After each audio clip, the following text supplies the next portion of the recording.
This is a stream of consciousness type video, so it's not highly scripted. I'll still keep the editing good enough, hopefully, but this is more just I played a couple of games during the Steam Fest, and hopefully when I upload this, the Steam Fest is still up. These are a couple of games that I played and I really enjoyed, so I decided to, after the second game I played, I decided to just start recording them. I ended up playing 4, 5, hell, I think even 6 games today. I'm trying to remember. I've played a lot today.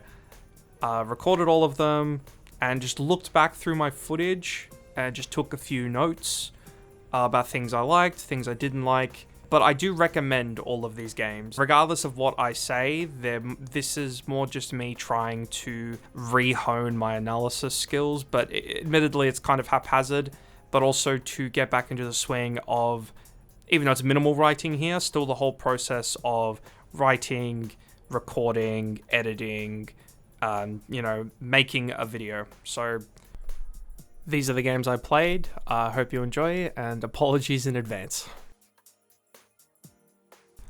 Arcos II, at least I think it's how you pronounce it. I played the first one because it looked interesting.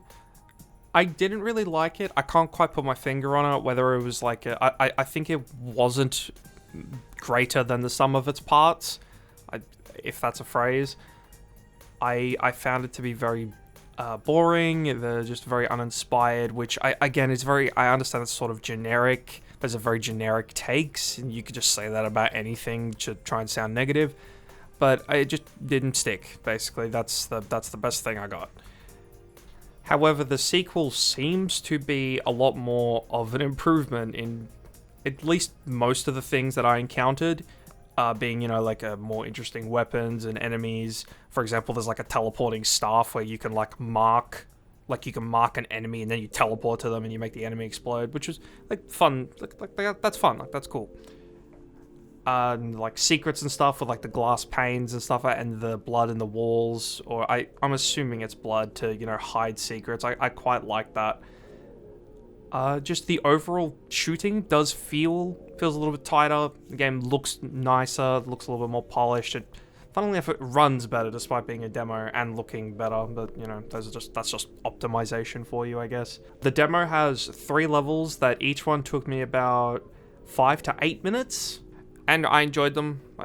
They're really well paced, not like clusters of enemies and stuff like that, just a couple of enemies in each room, no weird spikes or anything. Notice that, I don't want to say it was an emphasis, but this is a sort of boomer shooter-esque type game, and you know what I mean by boomer shooters, where there's the keys to open the correct colored doors and you move at the speed of sound. I haven't played one.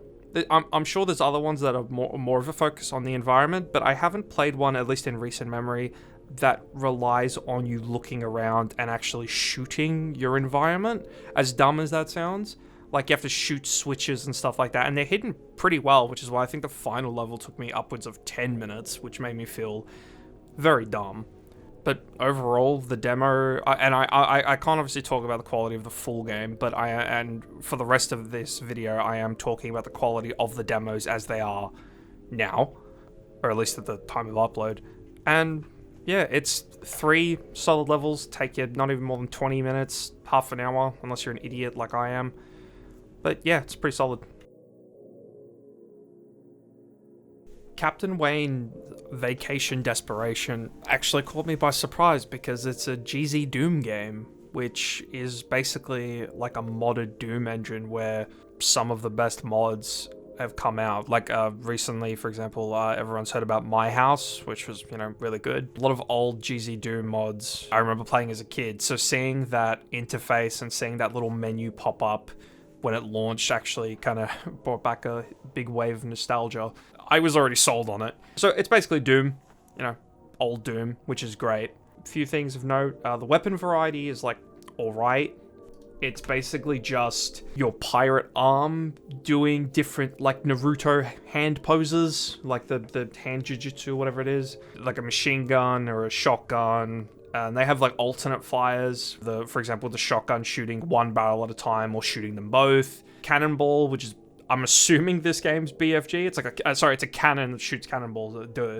it either can explode on impact, or if you alt fire, it rolls, or it can like bounce around a little bit. I really like actually the melee, which is just you can use your left fist or your right fist. Either way, it still gets the electricity, but it kind of reminded me of End of Zoe from Resident Evil 7, just the way the punch feels, essentially.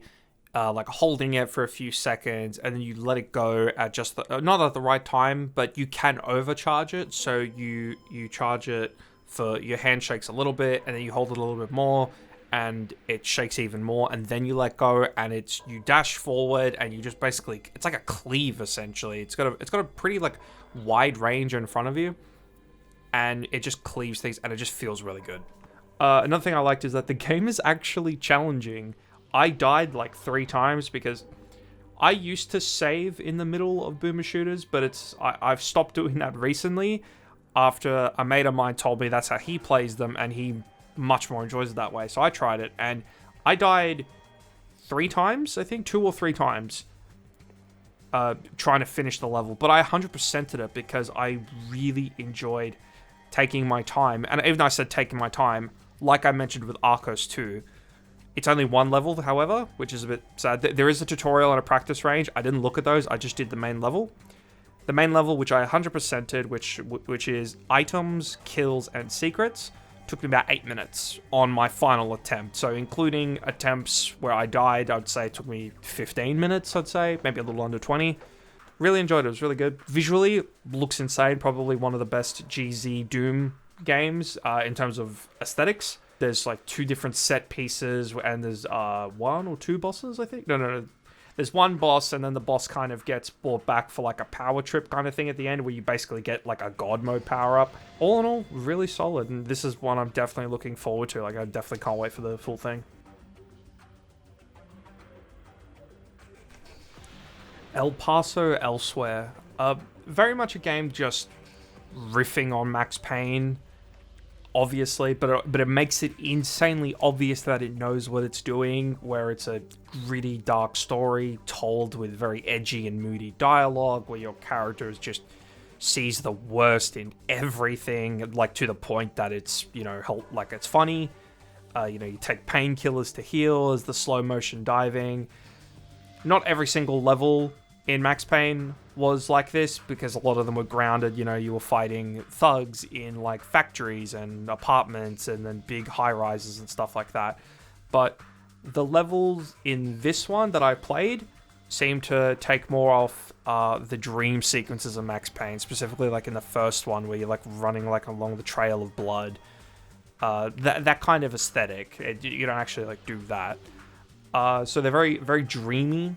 Very dreamy, very like purple and green hues and like neon lights. It's pretty cool. It's pretty cool. I like that. However, just from what I've played, there's a bit of jank, and it doesn't really do much to improve on the formula of Max Payne. Which, don't get me wrong, the Max Payne games during actual play is sort of like a power trip, because you're just basically unstoppable, and it's the same thing here, where except the enemies being non-human, which is cool. Don't get me wrong, I like that it's basically Max Payne, but instead of shooting humans, you're shooting ghouls and goblins. However, Max Payne worked best for me when you're fighting with other humans that are also shooting back at you. You're having proper gunfights, because the dodging and like the slow motion diving and all that looks a lot cooler when you're dodging bullets, not just dodging a monster's claw, which, you don't even have to dive, you can just walk backwards, which I guess you could say that about pistol bullets, but, I digress. The melee system, it has a melee system which involves stakes, so you actually have a finite amount of melee attacks, which is already weird enough to say, but it's also not very good. Like, it one-shots everything I've come across, but I understand it's melee, but the range is still a little bit too short. It doesn't feel good to do it. Like, I never used it by a certain point. It didn't feel comfortable. And also make sure you turn on auto reload, because the game doesn't automatically reload your guns when they run out of ammo for some reason. I like that it's an option, but I don't know why it's not on by default, because a lot of times I took unnecessary damage or nearly died when I was shooting my pistols. Those ran out of ammo. Like I didn't run out of ammo for them, just my magazine was empty. Then I swapped to the shotgun to do some cleanup. Got caught off because I accidentally hit a trigger to spawn more enemies. Swapped back to the pistols, and the pistols were empty. So turn on auto reload. Bit weird that's not on by default, but aside from that, it was pretty cool. Still kind of like a power trippy game, but I liked it, and yeah, it's pretty solid. Give it a squeeze. Viewfinder has a very interesting gimmick where because you can pick up photos in the game, right? And if you hold those photos in front of you and then you press the interact button, which I think is left click, it will put what is in that photo in the game world right where you're holding the photo, which I'm showing on screen now because I probably could explain it better, but this game very much is it's a show don't tell kind of game, even though I'm telling you about it. But I think, and I say this with maybe a touch of hyperbole, this game could potentially be the Portal of this console generation, I guess. Even though I don't know if it's coming to consoles, but I just mean this generation in general. It has a very interesting gimmick, and it actually. The Portal illusion comes full circle when you pick up a camera where you can just take your own photos and put them wherever you want, which for me that it seems like the possibilities are basically endless. However, they need to either get a new writer or something. They need to by default mute the protagonist's voice. They need to shut them up, because the protagonist is another young, witty person who must comment on everything that happens to her, both as a way to show what a quirky character she is, but also to tutorialize things, with the first thing, their dialogue being borderline Uncharted or like a Marvel character, to the point I'm surprised they didn't say, well, that just happened when I used the rewind mechanic, which is another cool mechanic. Okay? Your vitals look good. I guess we know now that falling doesn't hurt. That's some good news, at least. There must be a way to get back up there. Oh, yo, what? That's sick! What? That's sick! And the latter is unneeded because the game already has text prompts, showing up on screen telling you what to do. And there are notes and audio logs on the game, which can be a diegetic way of tutorializing in-game mechanics. It's just a bit weird. I understand it's not gameplay, but this would have been a perfect demo, but it's bad enough that it stuck out to me. And also, I'm petty. The visual style, however, is nice and simple, which helps the game run well, and makes the important puzzle items contrast against the white environment with the color red. They stick out, for example, teleporters and the power bricks that you use to power the teleporters, which was the bulk of the puzzles in the game, because you just basically have to get to a teleporter to get to the next puzzle. And the red contrasting with the white reminds me of Mirror's Edge, which I'm a big fan of Mirror's Edge. And the sign of a good puzzle game, for me at least, is that I'm very interested in speedruns. I'm a big fan of speedruns. I watch GDQ when it's on. I have done 1 or 2 speedruns of Monster Hunter. I haven't, just because I can do a single monster, which only takes 3 or 4 minutes, and the times get smaller and smaller. I'm not high enough on the spectrum to do a full game, so I'll leave that to the professionals. However, I feel like this game has some really decent speedrunning potential. Mainly, I personally felt that way when, on my replay of this game, I decided to go through one of the portals. Portal's great. One of the photos where it was right under me. So basically, as soon as I placed the photo, I dropped into it. Now, it didn't work for the first one that I tried, but it worked for the second one. And then the third one, I actually did it maybe a second or 2 faster, which, sounds small, but a second or 2 is, life or death in speedrunning. So I feel like it has some potential. But even without that, it's just a solid puzzle game, and I'm genuinely excited for it. And the fact that it comes out in like a month, I'm very keen. I had no clue what My Friendly Neighborhood was. I understood immediately that it would have somewhat decent shooting, being made by a Szymanski brother, because the Szymanski brothers are all insane when it comes to shooters. But I wasn't expecting Resident Evil, and specifically Resident Evil Remake, in that it is a survival horror, but also, like in Remake, the enemies don't stay dead unless you use a finite item, which I think is really cool, and I don't think another game has done that since Remake, although I could absolutely be wrong. I know Silent Hill 4 had the swords in the ghosts, but it's sort of similar, but I digress.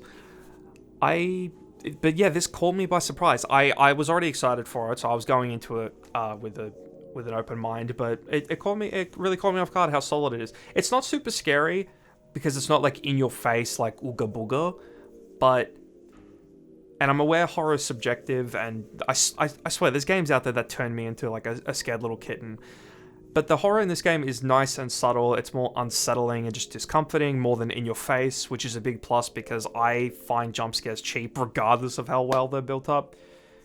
Don't get me wrong, my favorite jump scares in Silent Hill 3. I'm pretty sure it's Silent Hill 3 or 2, where you're like in the bathroom and you knock on a stall because you heard someone in there, and then as you walk away, it's like a big bang. But even then, as tastefully as that was done, I still found it cheap. But that's just me. I hate jump scares. I hate jump scares. Just make me uncomfortable, make me anxious in games, but don't jump scare me because they're very annoying. The puppets aren't really too much of a threat when it comes to being as enemies, because their main attack is pretty much picking you up and throwing you away in a very janky and clunky animation where you just take like a little bit of damage. However, a minor thing which genuinely hampered me, because I am autistic, so sometimes I need a bit of quiet time, or a lot of sound can overstimulate me, and it can make me need to stim, or I need to take a break because I've been overloaded with sound. That happened nearly 2 or 3 times while playing this game, and now I finished the demo in about an hour. But the thing is, with the puppets, they talk a lot. They talk a lot when they're alive, they talk a lot when they're standing still, they talk a lot when they're attacking you, and they talk a lot when you tape them up. And it is non-stop talking. Now, I get the idea. It's like, wow, they're still going. It's like, wow, they're still talking. But it was just kind of like, okay, like, please shut up. Just, please, like, in a full game, just add, like, a toggle to just shut them up, even when they're dead. Like, it's fine that they're talking when they're alive, because it's how you can hear them, and it builds tension. That's fine. That's cool. But make it so when I tape them, they stop talking, because it genuinely, especially in rooms with more than one puppet, which is, I think it may have been 1 or 2 rooms in the game where there was only one puppet, and then it was fine. But most of them have 2 or 3 on average, and it was just a cacophony of voices, which it did unfortunately overstimulate me a bit, so I needed to take a little of a break. I like the inventory system. It reminds me of Gloomwood's. It's a cute little like briefcase, like a grid-based briefcase. I thought that was really cool. I like the map. It takes a bit of getting used to, in that it just shows the room you're in, not where you are in the room, which, while you're learning the map, I repeatedly got caught off guard, because I was like, I didn't know which exit of the room I was in, because some rooms are very big, like T-shapes, where there's the room was the entrance you came in, and then there's a long hallway, and then you can go left or right. And on the map, you don't know which way you're going, so that could also be a skill issue, which I can completely admit. It's only got one real puzzle, which is the punch card puzzle. It's a good puzzle. It just seems like a whole lot more than it actually is. Like it's very, maybe it's just me, but I found it was very good at gaslighting me into thinking the puzzle was a lot more deep than it actually was. I'm also excited to mess around with the extra difficulties and cheats. Like a good survival horror game, beating the game, or even the demo in this case, unlocked a bunch of cool modifiers, like a long arm mode and an even harder difficulty. with the promise of unlocking even more stuff for finishing the game on these higher difficulties, which I'm assuming they'll be in the base game. But it kind of reminded me of Resident Evil 7, which, you know, absolute banger. And I love those like 3 to 4 hour survival horror games where you finish it once on normal, but you don't really get the full experience until you play through like 3 or 4 more times, where each playthrough just gets more and more insane, where like in Silent Hill 2 you get the chainsaw, and in Silent Hill 3 you can get the laser love beam. The Resident Evil 7 you can get like glasses that let you see where every single item is, or you can get also like a buzzsaw, you know, weird stuff like that.